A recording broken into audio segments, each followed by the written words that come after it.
আসসালামু আলাইকুম ওরহমতুল্লাহি ওবরকাতুহু। আজকে আমরা 109 নম্বর ভিডিও পোস্ট করতে যাচ্ছি, যেখানে আমরা উমরার বিবরণ অধ্যায় শুরু করেছিলাম। তাহলে আজকের ভিডিও শুরু করা যাক। বিসমিল্লাহির রহমানির রহিম। হজ উমরায় একই কাজ করতে হয়। 1667 নম্বর হাদিস। হযরত হিসাম ইবনে ওয়ারওয়াহা তার পিতা থেকে বর্ণনা করেছেন।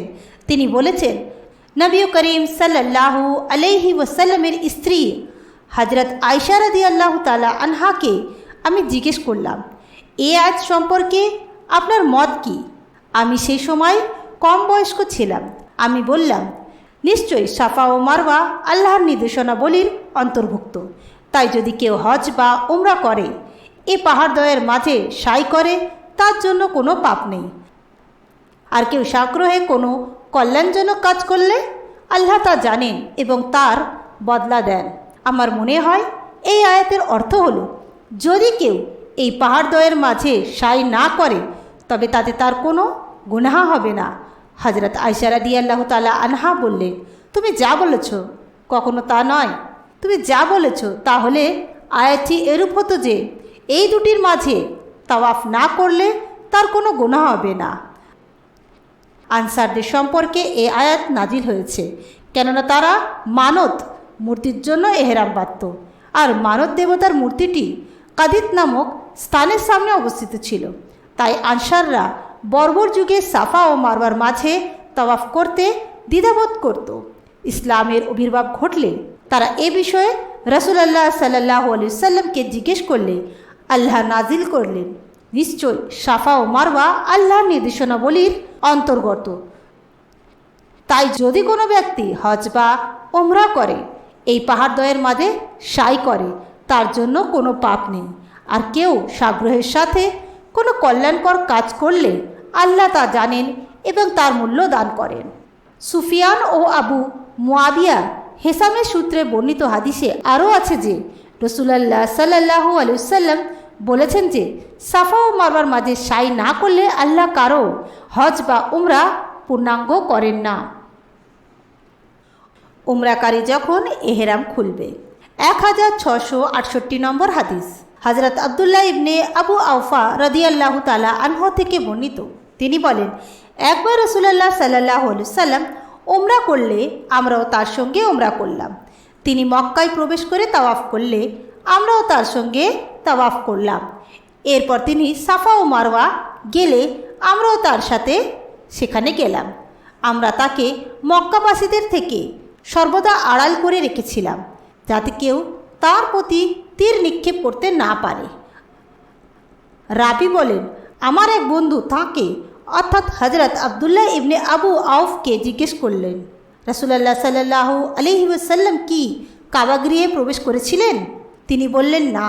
আমার বন্ধু আবার তাঁকে বললেন, রাসূলুল্লাহ সাল্লাল্লাহু আলাইহি ওয়াসাল্লাম খাদিজা রাদিয়াল্লাহু তাআলা আনহা সম্পর্কে যা বলেছিলেন তা আমার নিকট বলুন। তিনি বলেছিলেন, খাদিজা রাদিয়াল্লাহু তাআলা আনহাকে জান্নাতের মধ্যে মতির দ্বারা নির্মিত একটি গৃহের সুসংবাদ দাও, যেখানে কোনো প্রকার কলরব বা শোরগোল থাকবে না এবং কোনো প্রকার ক্লেশও থাকবে না। 1669 নম্বর হাদিস। আমার ইবনে দিনার থেকে বর্ণিত, তিনি বলেন, আমি ইবনে উমর রাদিয়াল্লাহু তাআলা আনহুকে এমন এক ব্যক্তি সম্পর্কে জিজ্ঞেস করলাম যে উমরা আদায় উপলক্ষে খানায় কাবা তাওয়াফ করেছে, কিন্তু সাফা ও মারওয়া সাই করেননি। সে কি স্ত্রী সহবাস করতে পারবে? ইবনে উমর রাদিয়াল্লাহু তাআলা আনহু বললেন, নবী করিম সাল্লাল্লাহু আলাইহি ওয়াসাল্লাম মক্কায় এলেন এবং 7 বার খানায় কাবা তাওয়াফ করে মাকামে ইব্রাহিমের পাশে 2 রাকাত নামাজ পড়লেন। আর তোমাদের জন্য তো আল্লাহর রাসূল সাল্লাল্লাহু আলাইহি ওয়াসাল্লামের মধ্যে উত্তম আদর্শ রয়েছে। আব্দুল্লাহ ইবনে দিনার বলেন, আমি জাবির ইবনে আব্দুল্লাহ রাদিয়াল্লাহু তাআলা আনহুকেও এ কথা জিজ্ঞেস করলে তিনি বললেন, সাফা ও মারওয়ায় তাওয়াফ না করা পর্যন্ত কেউ তার স্ত্রীর নিকট যাবে না। 1670 নম্বর হাদিস।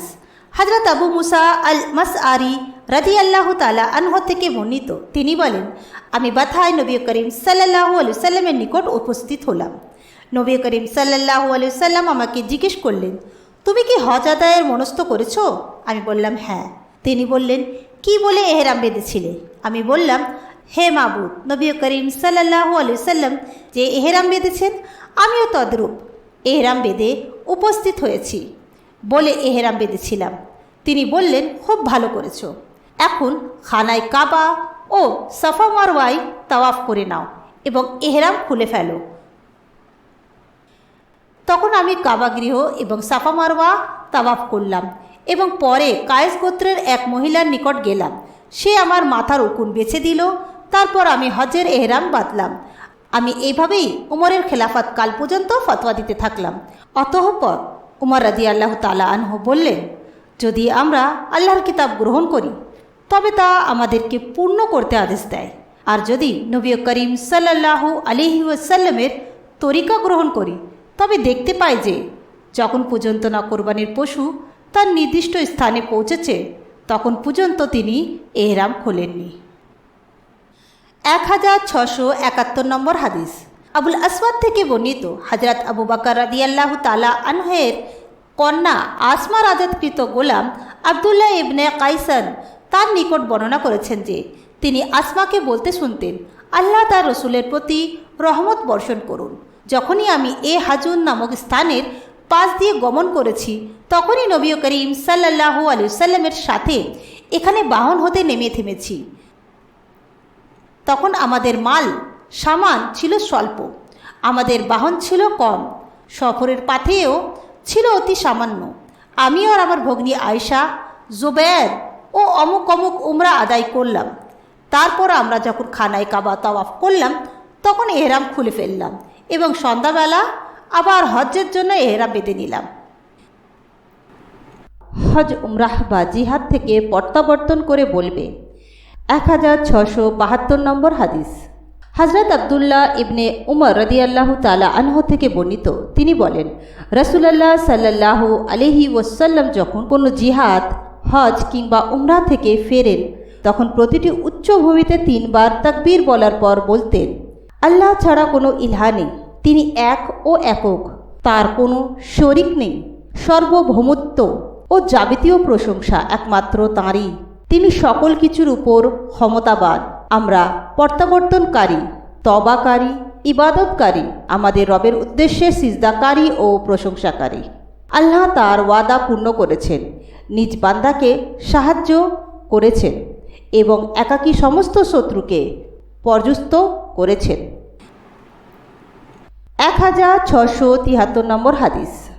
হযরত আব্বাস রাদিয়াল্লাহু তাআলা আনহু থেকে বর্ণিত, রাসূলুল্লাহ সাল্লাল্লাহু আলাইহি ওয়াসাল্লাম মক্কায় এলে বনি আব্দুল মুত্তালিবের কয়েকটি বালক তাকে স্বাগত জানালো।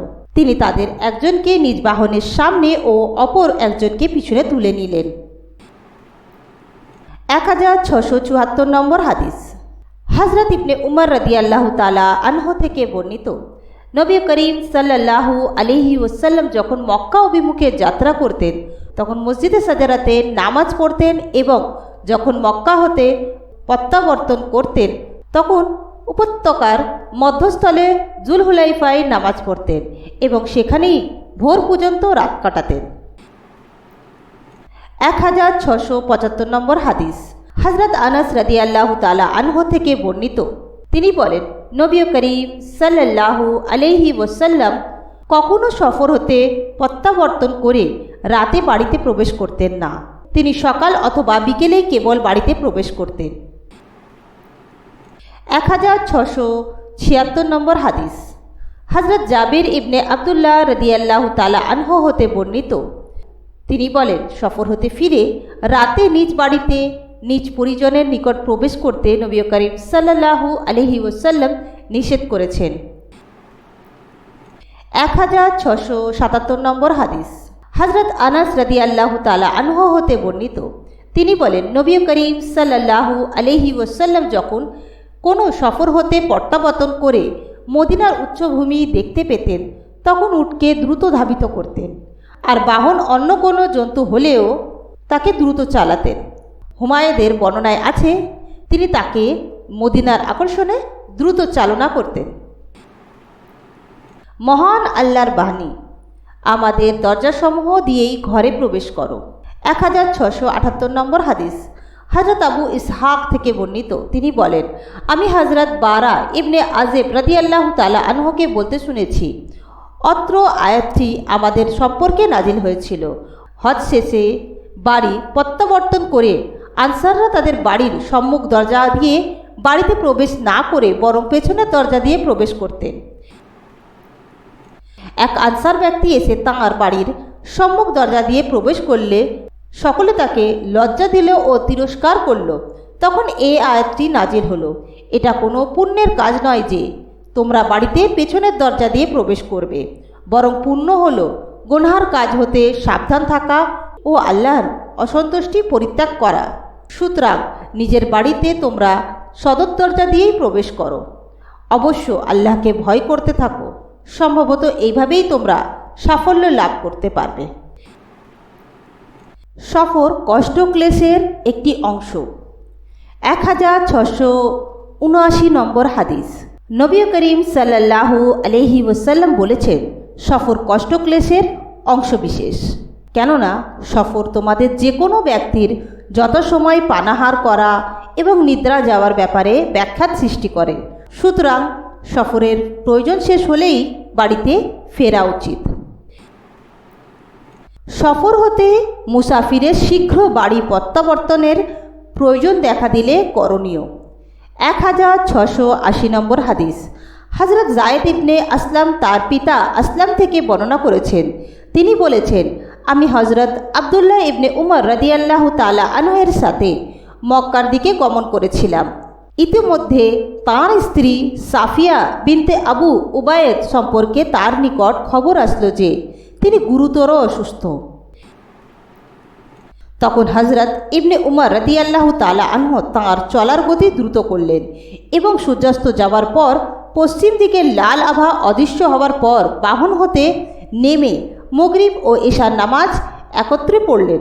তারপর বললেন, আমি নবী করিম সাল্লাল্লাহু আলাইহি ওয়াসাল্লামকে দেখেছি, সফরে দ্রুত চলার প্রয়োজন দেখা দিলে তিনি মাগরিব দেরি করে এশা ও মাগরিবের নামাজ একত্রে আদায় করতেন। 1681 নম্বর হাদিস।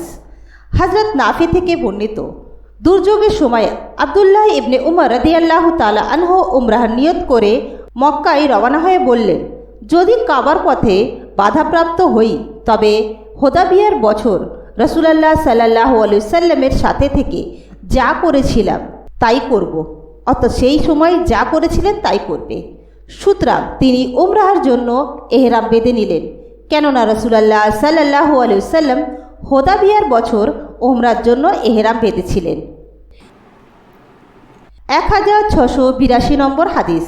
হযরত নাফি থেকে বর্ণিত, তিনি বলেন, ওবাইদুল্লাহ ইবনে আব্দুল্লাহ ও সালিম ইবনে আব্দুল্লাহ তাকে বলেছেন, যে বছর হাজ্জাজ আব্দুল্লাহ ইবনে জুবায়েরের বিরুদ্ধে সৈন্য পরিচালনা করে সেই সময় কয়েকদিন যাবৎ তারা তাদের পিতা আব্দুল্লাহ ইবনে উমরকে হজ্জে না যাওয়ার জন্য বুঝালেন।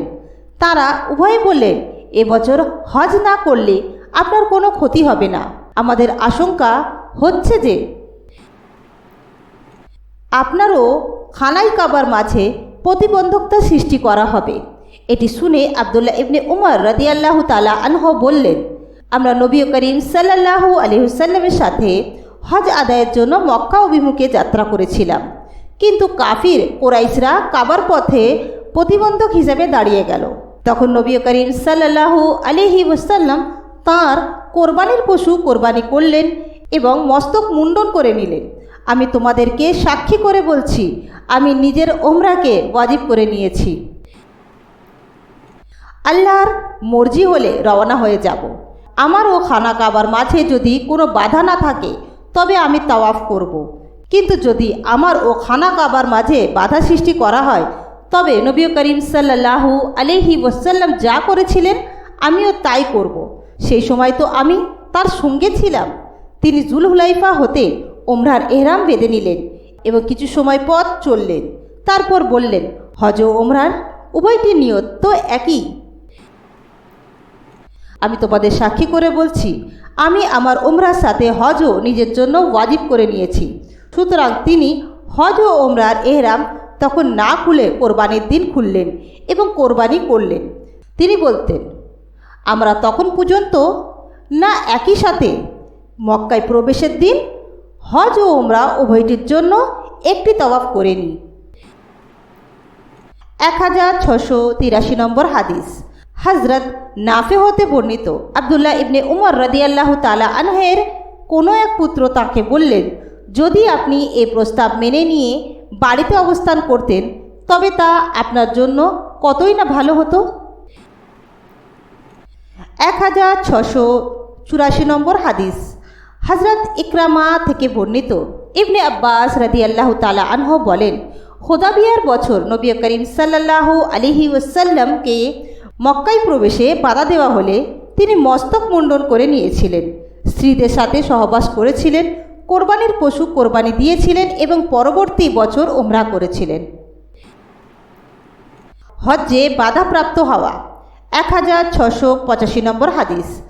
সালেম থেকে বর্ণিত তিনি বলেন, হজরত ইবনে উমর রাদিয়াল্লাহু তাআলা আনহু বলতেন, রাসূলুল্লাহ সাল্লাল্লাহু আলাইহি ওয়াসাল্লামের সুন্নতি তোমাদের জন্য যথেষ্ট নয় কি? তোমাদের কেউ হজ করতে গিয়ে বাধাপ্রাপ্ত হলে এবং সে খানায় কাবা তাওয়াফ করে সাফা মারওয়ার সাই করলে এবং এহরাম খুলে ফেললে পরবর্তী বছর হজ করবে, তখন সে কোরবানি করবে অথবা কোরবানির পশু না পেলে রোজা রাখবে। বাধাপ্রাপ্ত হয়ে মাথা মুন্ডনোর পূর্বেই কোরবানি করা। 1686 নম্বর হাদিস।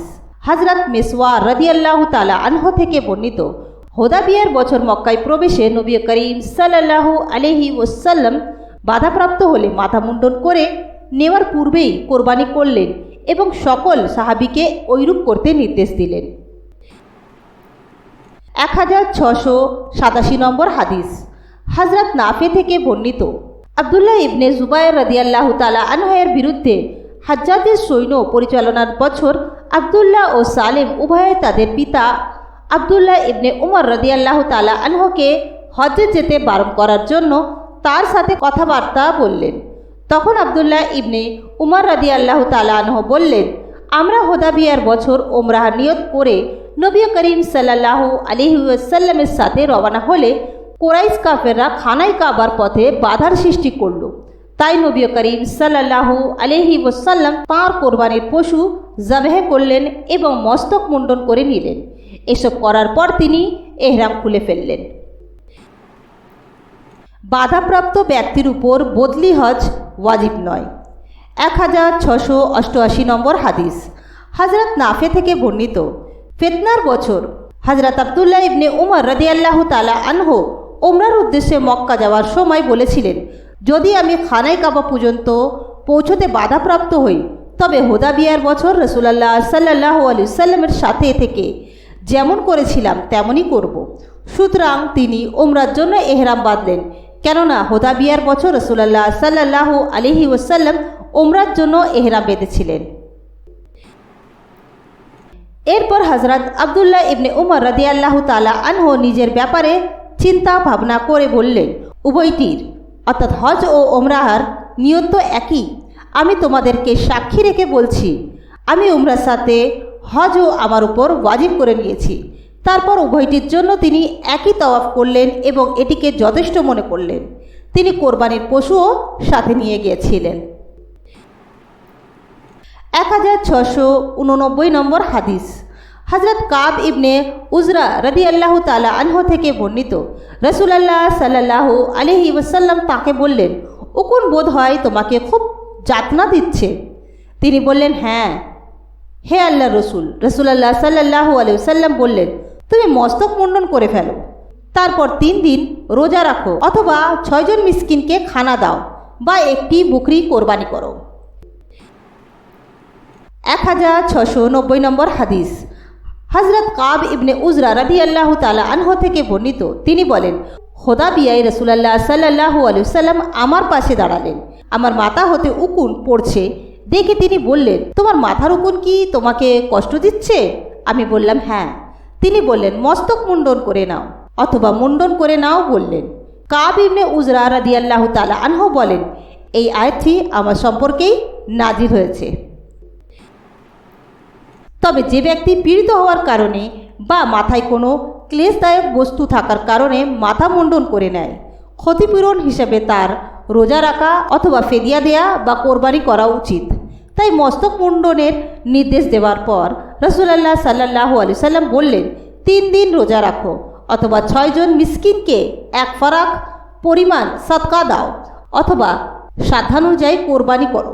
ফারাক মদিনার তৎকালীন একটি ওজনীয় পরিমাণ নাম, মোট 16 রতল বা 2 সায়ের 1 ফারাক হয়। তো আজকের ভিডিওতে আমরা উমরার বিবরণ অধ্যায়কে কন্টিনিউ করছিলাম। ইনশাআল্লাহ নেক্সট ভিডিওতে উমরার বিবরণ অধ্যায়কে আবার কন্টিনিউ করব। ইনশাআল্লাহ নেক্সট ভিডিওতে আপনাদের সঙ্গে আবার দেখা হবে। আসসালামু আলাইকুম ওয়া রাহমাতুল্লাহি ওয়া বারাকাতুহু।